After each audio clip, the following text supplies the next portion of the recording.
Que a graça e a paz do nosso Senhor e Salvador Jesus Cristo esteja sobre a sua vida hoje e para sempre.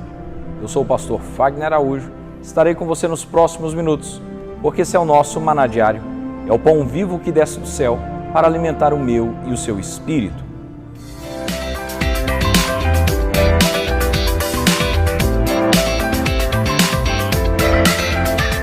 Bom dia, meus queridos irmãos, graça e paz. Estamos aqui no segundo dia dessa ministração e eu tenho certeza que essa ministração irá falar poderosamente no seu coração.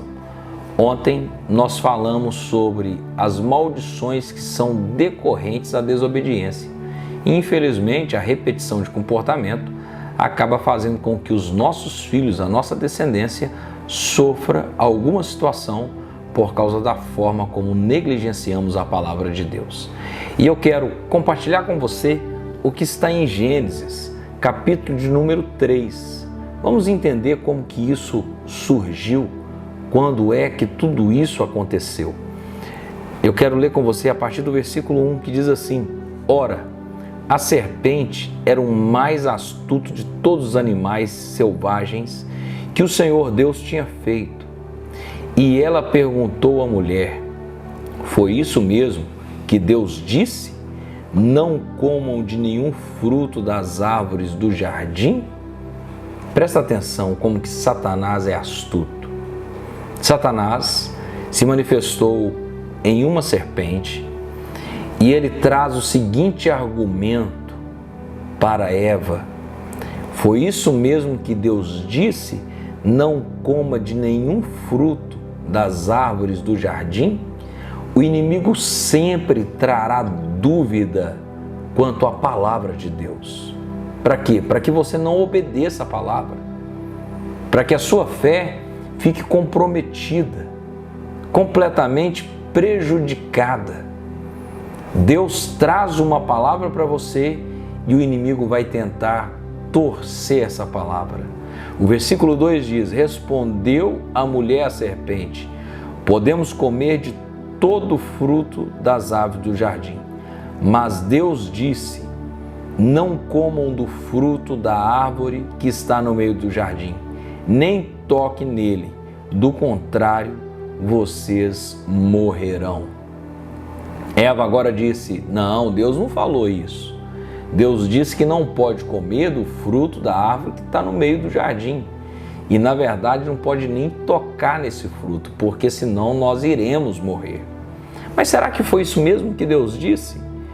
No capítulo 2 de Gênesis, se você tiver a oportunidade de conferir aí na sua casa, onde você estiver, amém. Se não, ouça atentamente.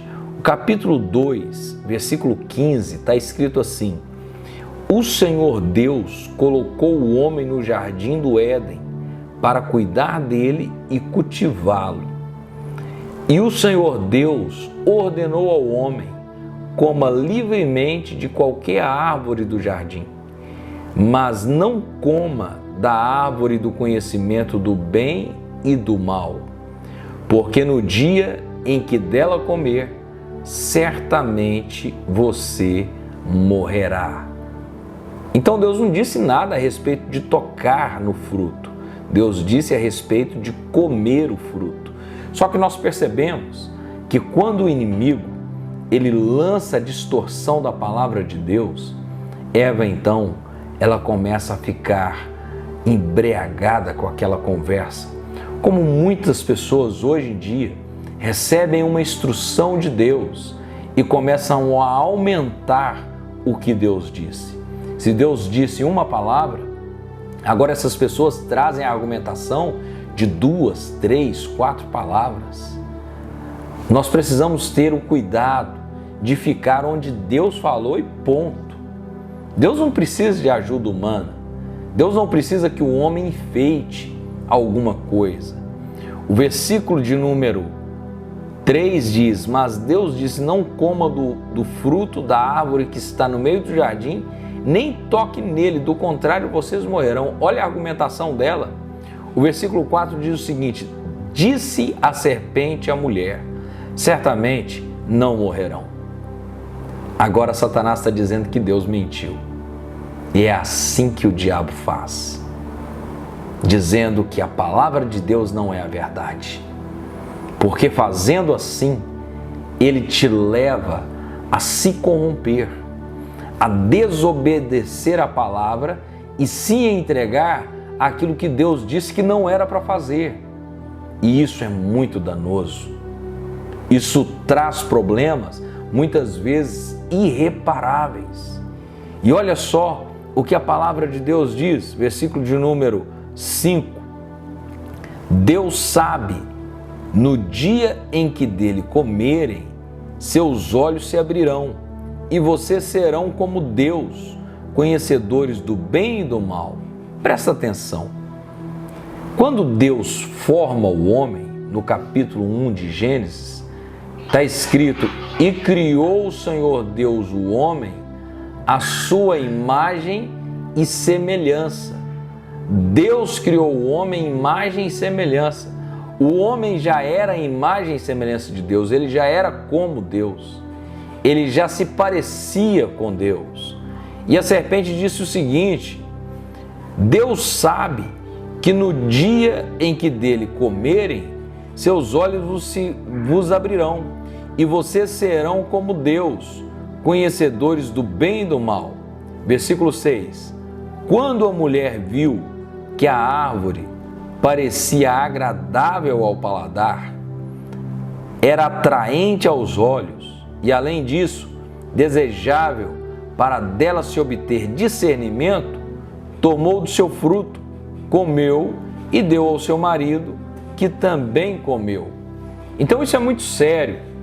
Ela foi atraída por aquele fruto que Deus havia dito que não era para comer.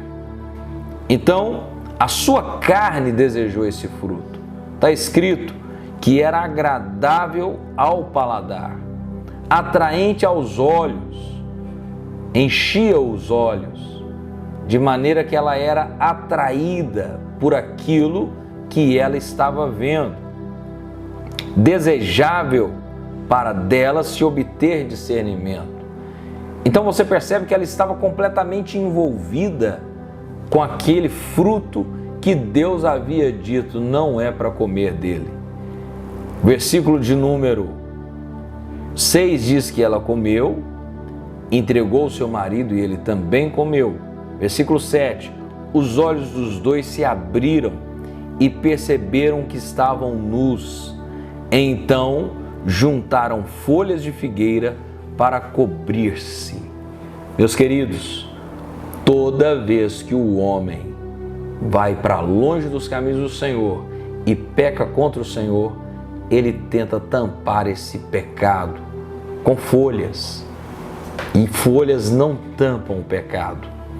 A única coisa que pode se nos libertar do pecado é o sangue de Jesus.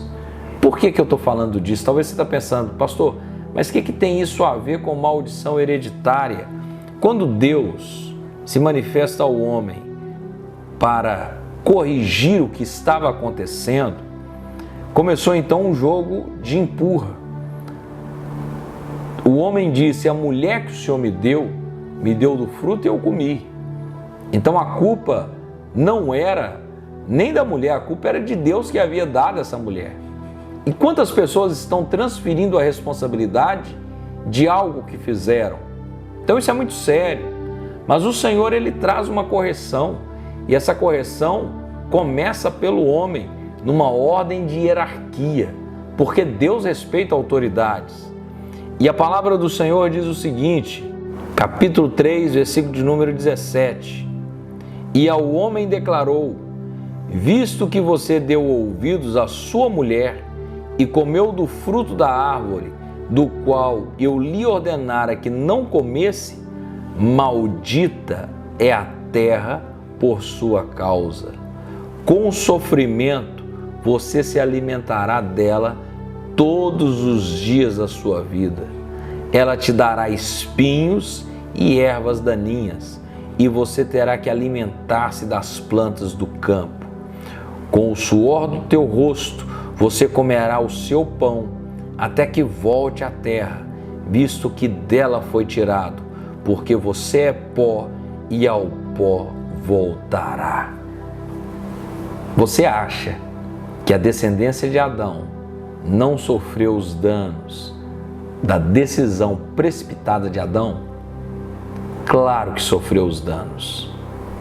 O homem, desde então, ele obtém o seu sustento através do seu trabalho, do suor do teu rosto. A terra foi amaldiçoada por causa do homem. Está escrito em Isaías 24 que a maldição consome a terra, porque a terra está contaminada por causa dos seus moradores. Ou seja, o homem fez com que a terra fosse maldita.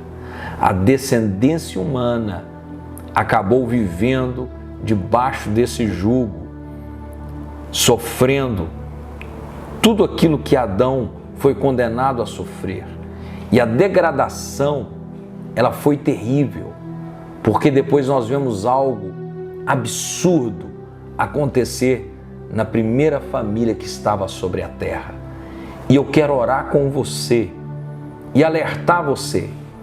Você não pode de maneira nenhuma perder a palavra de amanhã, porque o desfecho que vai se dar em relação ao que nós lemos hoje e estudamos hoje vai apontar para algo trágico, terrível, que aconteceu na primeira família que foi estabelecida na terra. Por que isso tudo aconteceu? Por causa da negligência e da desobediência dos pais. Vamos orar nessa hora em nome de Jesus. Pai, em nome de Jesus Cristo, nós oramos nessa hora, apresentando a nossa vida diante do Senhor, crendo, meu Deus, na Tua misericórdia, porque está escrito que o Senhor faz misericórdia até 1000 gerações naqueles que Te amam. E nós amamos o Senhor. Amamos o Senhor porque o Senhor nos amou primeiro. E declaramos, meu Deus, que toda arma forjada no inferno contra a vida dessa pessoa, para tirar essa pessoa dos caminhos do Senhor, nós repreendemos agora, em nome do Senhor Jesus Cristo, e pedimos ao Senhor, meu Deus, toca nessa vida, toca nessa casa, restaura essa família, em nome do Senhor Jesus Cristo. Que o Senhor te abençoe e te guarde, que o Senhor faça resplandecer o teu rosto sobre ti e tenha misericórdia de ti, que o Senhor sobre ti levante o teu rosto e te dê a paz. Que Deus te abençoe. E antes de você sair, não esqueça de curtir esse vídeo, de compartilhar o link dessa ministração com o máximo de pessoas que você puder. Se você ainda não é inscrito, se inscreva nesse canal e ative o sininho. Eu aguardo você no próximo vídeo. Que Deus te abençoe e até o próximo vídeo, se assim o Senhor permitir.